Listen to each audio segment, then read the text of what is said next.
45 anos.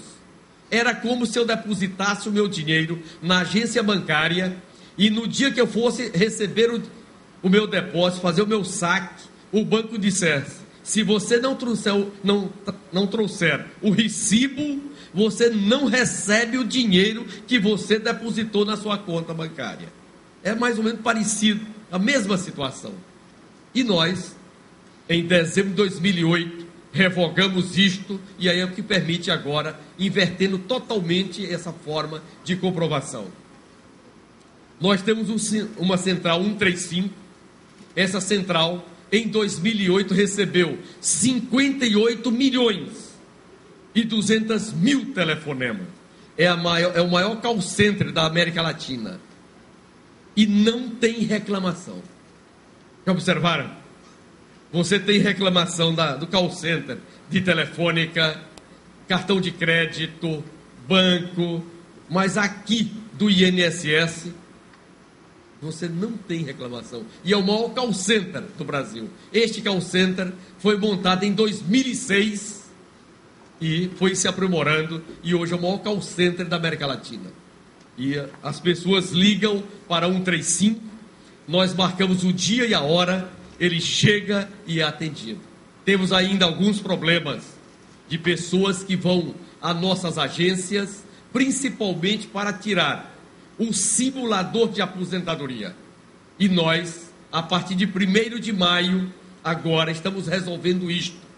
Fizemos um convênio com o Banco do Brasil e a Caixa Federal, porque eles são cogestores desse banco de dados, e para eles não tem fiscal, não está sujeito à questão do impedimento da informação, e a partir do terminal de autoatendimento, de todo instrumental que você tem para ter acesso à sua conta bancária, sem ir às agências do INSS, você tem acesso ao seu extrato previdenciário. Esse extrato é o extrato do mês, para saber se o empregador está depositando. Com isso, nós vamos ter 78 milhões de fiscais. É transparência, para ele saber de como estão as suas contribuições, o que o Estado Nacional está fazendo, mas também vai nos ajudar para saber se o seu empregador, como é que está se comportando.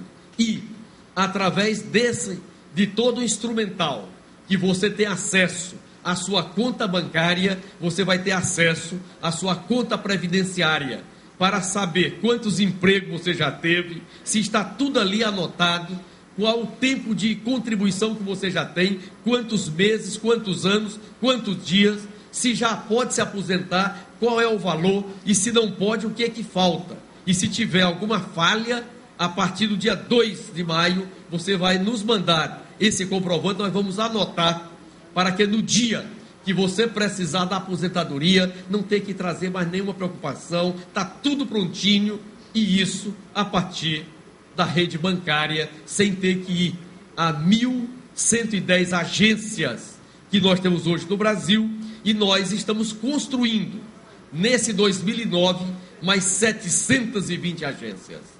A Previdência, como vocês sabem, tem 86 anos. Em 86 anos da nossa história, nós chegamos a 1.110 municípios. Neste 2009, nós estamos chegando a mais 720 municípios. Basicamente, estamos fazendo o que foi feito em 86 anos. No estado do Ceará, nesses 86 anos, nós chegamos a 43 municípios. Nesse 2009, nós estamos chegando a mais 57 municípios. Vamos estar presente fisicamente com agências totalmente automatizadas, totalmente climatizadas, para atenderem até meia hora em 100 municípios do estado do Ceará. No Ceará, no Nordeste e no Brasil, todas as cidades acima de 20 mil habitantes terão a presença física da Previdência Social. E hoje, às 17 horas, eu vou estar em Tauá para assinar a primeira ordem de serviço dessas 720 agências que nós vamos fazer em 2009. Portanto, nossos engenheiros, nossas engenheiras, só aqui terão 720 obras e mais 230 que nós estamos recuperando. Só no Ministério, que até ontem não repunha nem sequer as lâmpadas quando queimava. Para ter uma ideia do que está sendo feito nesse país, com 100% dos recursos em caixa, e pagaremos por medição rigorosamente em dia. Não vamos atrasar um dia. Aliás, por falar nisso, nós temos recursos sobrando no orçamento da União, porque as obras não andam no patamar que nós queremos. Quer ver um exemplo? O nosso Metrofor, que se arrasta desde 1999. Em 2008, nós devolvemos 790 milhões de reais, porque não tivemos condição de tocar a obra em face de uma posição do Tribunal de Contas da União e também para desobstruir a obra de onde ela está para frente. Nesse 2009, nós estamos com 795 milhões de reais no orçamento à disposição do Metrofor, mas só pagamos sobre medição. Aquela ideia que você mandava o dinheiro antes para depois ver a obra, nós não aceitamos mais. A ampla maioria dos construtores são honestos, faziam rigorosamente em dia, mas tinha uma pequena parcela que ganhava várias licitações, não tinha nem sequer estrutura para fazer a obra, recebia o dinheiro e depois era a estrada, em que não partia de lugar nenhum e nem chegava a lugar nenhum, porque ela não era feita. Isso faz parte do passado. Nós pagamos rigorosamente em dia sobre medição. O canal da integração, aqui muito importante para nós. Vocês sabem que o Castanhão foi feito totalmente com dinheiro federal. E aí o canal tinha um outro desenho. Passou 5 anos para fazer um trecho. Em 2 anos, fizemos 2 trechos, porque nós incluímos na programação federal e assinamos a ordem de serviço dos 2 últimos trechos e queremos concluí-los até 2011, para quando começar a funcionar a nossa siderurgia, que está sendo construída pela Vale do Rio Doce. O cronograma está mantido e tem a água em abundância ali no nosso Pecém. Em 2013, nós queremos inaugurar a nossa refinaria. O calendário, o cronograma está mantido. Feita, é uma refinaria premium que vai processar 300 mil barris de petróleo dia, e nós sabemos o impacto que isso tem para a nossa região. A nossa Itataia, que é uma grande mineradora, de um lado urânio e do outro lado fosfato, precisava de água para poder a indústria de fertilizante, que a partir do fosfato, aí vocês dominam muito mais do que eu, porque eu sou advogado, vocês são engenheiros, pesquisam, e esse mundo aí, precisava de uma barragem e de uma adutora. Estamos investindo 170 milhões de reais neste 2009, na barragem e na adutora, para que em 2011 a indústria de fertilizante possa começar a processar aqui na nossa Santa Quitéria e não tenha problema. Vocês sabem que um dos problemas graves nossos aqui é o modal de transporte. Nosso estado é muito grande, a região Nordeste é muito grande, e os fretes iam lá para cima. Retomamos a nova Transnordestina, estamos hoje com 25% dela feita e com dinheiro em caixa, pagando a obra e tocando e viabilizando e pedindo para acelerar os canteiros de obra, porque nós temos recursos para isso. Com toda a crise, com todo o processo em que nós estamos vivendo. E nós temos que ter clareza que a crise, ela também tem um outro lado de oportunidades. E um país como o nosso, que se preparou para esse processo, tem que acreditar e fazer com que esse processo ande bem. Vocês terem uma ideia? Nós, até 2007, nós poupamos da sociedade brasileira 259 bilhões de reais dos depósitos à vista que nós retínhamos como compulsório para desaquecer o consumo. De setembro para cá, de setembro até o dia 2 de março, que é o último levantamento que eu fiz, nós liberamos 99 bilhões de reais dessa poupança que pertence à sociedade brasileira. E temos lá em torno de 150 bilhões de reais que pertence à sociedade, que está depositado como compulsório, que estamos devolvendo na proporção em que o mercado vai necessitando. Custo zero para o Tesouro, não impacta na dívida, porque não é dívida, pertence à sociedade. Nós fizemos, entre 2004 e 2007, uma reserva internacional de 205 bilhões de dólares. Neste março de 2009, nós estamos com 203 bilhões de dólares dessa reserva intacta, totalmente preservada. E os adiantamentos para contrato de câmbio, que são as exportações, nesse mês de março, ele está em 95% do que era março de 2008. Ou seja, o setor exportador está voltando a se viabilizar em alguns setores, em muito maior potencial do que era em 2008, e outros, como a parte de veículos, em menor potencial. E é esta realidade que permite a quem tem e sabe das oportunidades ter clareza de que o processo no Brasil tem impacto, tem, mas é muito diferente de outros países. É por isso que o presidente diz: nós outros não podemos pagar a conta daqueles que fizeram pertencentes aos 8 países mais ricos do mundo, através de uma série de operações que, se a gente começar a contar aqui, vamos nos deixar muito indignados. E hoje é sexta-feira, é dia de alegria, não é dia de ter raiva. Portanto, a próxima, a nossa Previdência, que era considerada inviável. Vocês já viram muitos artigos que diziam que ela era insustentável, e eu ficava pensando: como é que eu vou conseguir convencer um garoto de 20 anos, um trabalhador de 25 anos, a aportar seus recursos num sistema que todo mundo diz que é quebrado e o gestor público não faz nada para resolver? E ele vai receber daqui a 30, 35 anos. Iniciamos um processo de gestão, de controle, de combate à fraude, de combate à sonegação.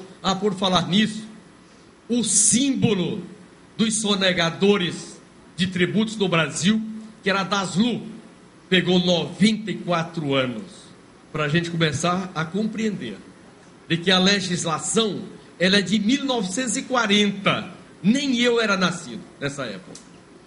A legislação é a mesma. E aqueles que ontem diziam que planejamento tributário no Brasil era o melhor negócio, tem que pensar 2 vezes. Tem que pensar 2 vezes. Porque as pessoas que hoje não têm saúde, não têm educação, não têm segurança, é por isto. Porque nós, da classe média, nós, pequenos e médios empreendedores, pagamos rigorosamente em dia os nossos impostos. Só que lá na outra ponta não se pagava. Todos pagando, pagamos menos, e é isso que nós estamos fazendo. E aí essa Previdência. Em 2008, a parte urbana, faltou 1 bilhão e 200 milhões de reais para fechar a conta no azul, voltando a ser superavitária. Portanto, faltou apenas 1 bilhão e 200 milhões de reais. Nesse 2009, o mês de janeiro não deu para pagar a parte urbana. O mês de fevereiro, pagamos integralmente as aposentadorias urbanas com que nós arrecadamos, e ainda tivemos um saldo positivo de 268 milhões de reais. Em plena crise. Em plena crise. E quando fizemos o planejamento em agosto de 2008, uma previsão de 1 bilhão e 300 milhões para fechar a conta em 2009, e se nós crescermos 3%, a Previdência Pública brasileira volta a ser superavitária, como foi até 1985. A última vez que essa Previdência foi superavitária foi em 1985, e lá tinha menos de 4 milhões de aposentados e pensionistas. Hoje, nós estamos pagando 26 milhões 167 mil benefícios, e a Previdência Pública Urbana nós estamos trabalhando forte para que ela volte a ser superavitária. Aqui foram feitas uma série de questões, e o principal instrumento para isto é o Simples Nacional, porque os trabalhadores que estão nas micros e pequenas empresas ali inscritas têm todo o seu salário na carteira, todos estão formalizados, e aí permitiu que a contribuição do empregador é zero sobre a folha para a previdência, veio para o faturamento, e o trabalhador tem o seu salário integral na sua carteira, nos ajudando a fazer a previdência pública, que até ontem era considerada irrecuperável, voltando a ser superavitária. A próxima, essa é a parte rural. A parte rural será sempre subsidiada, porque a contribuição aqui é eventual, e é uma decisão da sociedade brasileira, e essa decisão foi tomada porque nós, na cidade, podemos não ter um carro para passear, pode não ter uma bicicleta para andar, mas se na panela não tiver o arroz, o feijão e a massa do milho, a gente não sobrevive.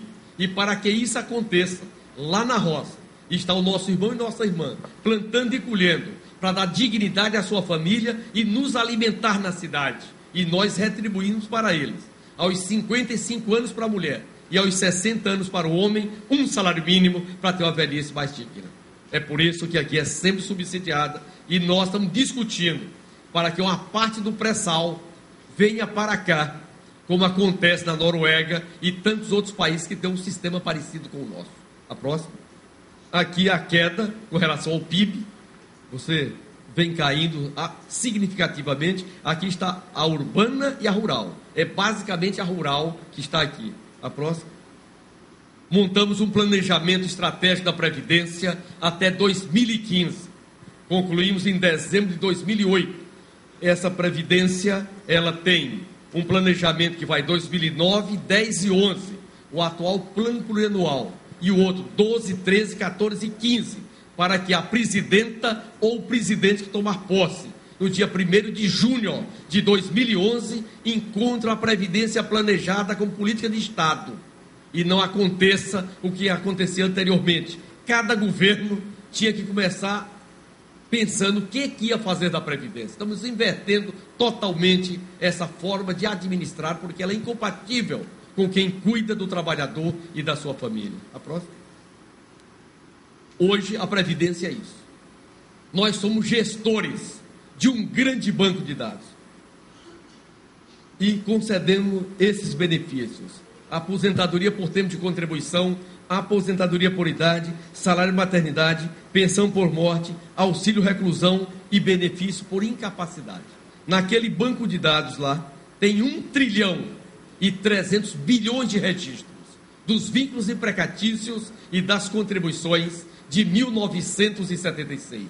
E o nosso papel é fiscalizar, é monitorar este banco de dados para que cada homem e cada mulher desse país possa ir lá, tirar o seu extrato e dizer: a minha conta, a minha contribuição está normal. E nós também combatemos a fraude e a sonegação a partir dali. Esse banco de dados, com 20 pessoas, nós fazemos o monitoramento dele todo, com esses indicadores de desperdícios e de eventuais fraudes, com operação de risco, em que o sistema financeiro montou e também da mesma forma. Portanto, não estamos fazendo nada de novo. Estamos pegando um grande trabalho que foi feito nesse país por homens e mulheres, e que nós, no 4º mandato de deputado federal, e desde abril de 1995, no Congresso Nacional, e em nome do nosso partido, o Partido dos Trabalhadores, ora eu sou relator dessas matérias, ora eu sou membro titular ou presidente das comissões. Não passou uma única matéria no Congresso Nacional, de 1995 para cá, em que a gente não tenha estado diretamente vinculado a esse debate. E só foi possível fazer isso porque a generosidade das famílias do nosso Ceará nos garantiu 4 mandatos. Por isso nós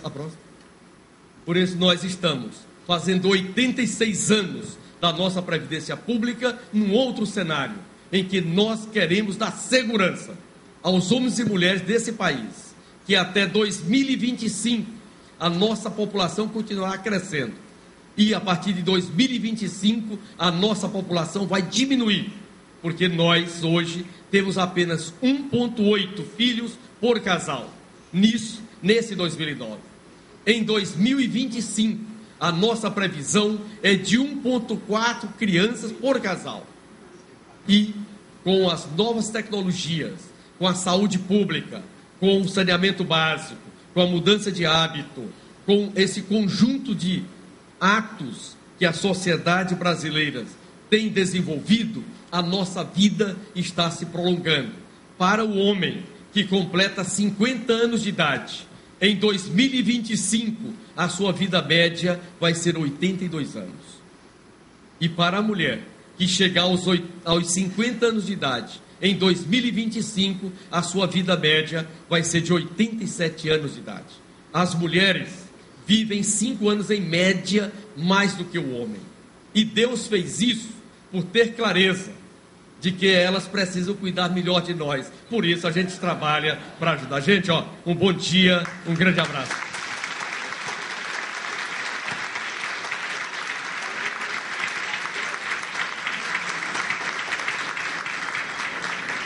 Obrigado, senhor ministro José Pimentel, mas em virtude do senhor ministro ter que proferiu outra palestra para o Banco do Brasil, por ocasião do encontro de gestores do Banco do Brasil, as perguntas que deveriam ser formuladas aqui ao vivo e por escrito devem ser formuladas para o e-mail. Pode anotar que é bem fácil o e-mail. previcartas@previdencia.gov.br. Qualquer dúvida do assunto da palestra, para o interesse dos jovens e seus familiares também, podem enviar, que o ministro tem a maior satisfação em responder a todos. Deixa eu fazer previcartas@previdencia.gov.br. Deixa eu fazer uma ponderação. A palestra lá era a partir de 10h30. Nós fizemos uma mediação, eles jogaram para as 11 horas. Hoje aqui em Fortaleza estão todos os gestores do Banco do Brasil. Essa instituição tem 200 anos. É uma vida muito longa. E nós vamos fazer um debate sobre a crise econômica e os seus reflexos na economia brasileira. É um outro debate, mas no mundo mais da economia. Portanto, eu tenho um tempo aqui. Se vocês... Desculpa, eu terminei aqui prorrogando um pouquinho mais por conta do tema, que é muito apaixonante. Mas vocês têm um tempinho. Então, senhor ministro, só para repetir aqui, ministro, claro. O e-mail do seu gabinete, previcartas, repetindo o e-mail do gabinete do senhor ministro, previcartas@previdencia.gov.br. As perguntas podem ser formuladas, por gentileza. As nossas colegas estão distribuindo as papeletas para as perguntas ao senhor ministro. Com a palavra, a senhora Tereza Noiva. Não, apesar dele ter tempo, mas nós vamos tentar fazer o seguinte, porque ele ainda vai ter que dar aqui umas entrevistas ali fora. Então, vamos fazer o seguinte, vamos fazer uns 2 blocos, ver aqui de umas 3 perguntas cada. Oi? Pronto. Então, pronto. Quem tiver já com as perguntas, encaminhem aqui para a mesa e nós faremos... Eu vou ler aqui as perguntas e ele vai respondê-las. Então, nós temos aqui uma pergunta que é o seguinte, querendo saber sobre o fator previdenciário e também com relação ao tempo da nossa aposentadoria especial.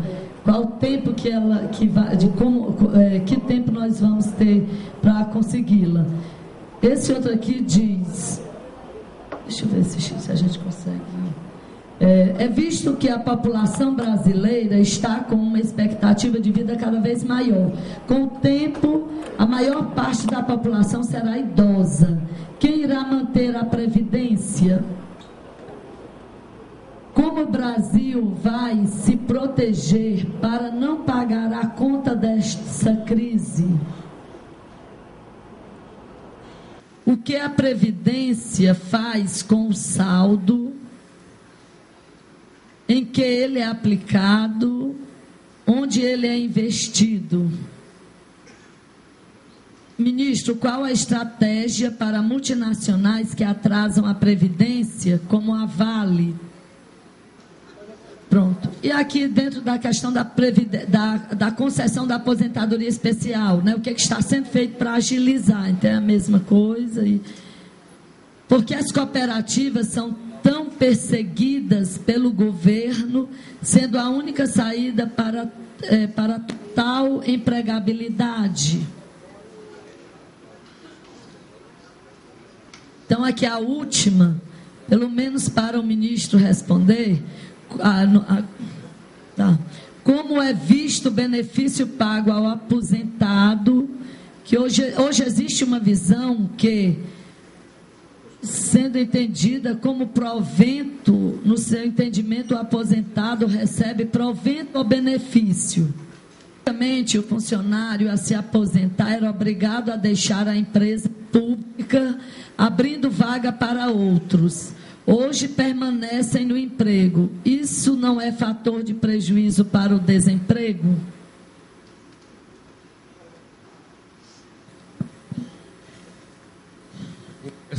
Vou começar do final para o Inês. Até 2007, quando a pessoa se aposentava, era motivo para a rescisão do contrato de trabalho.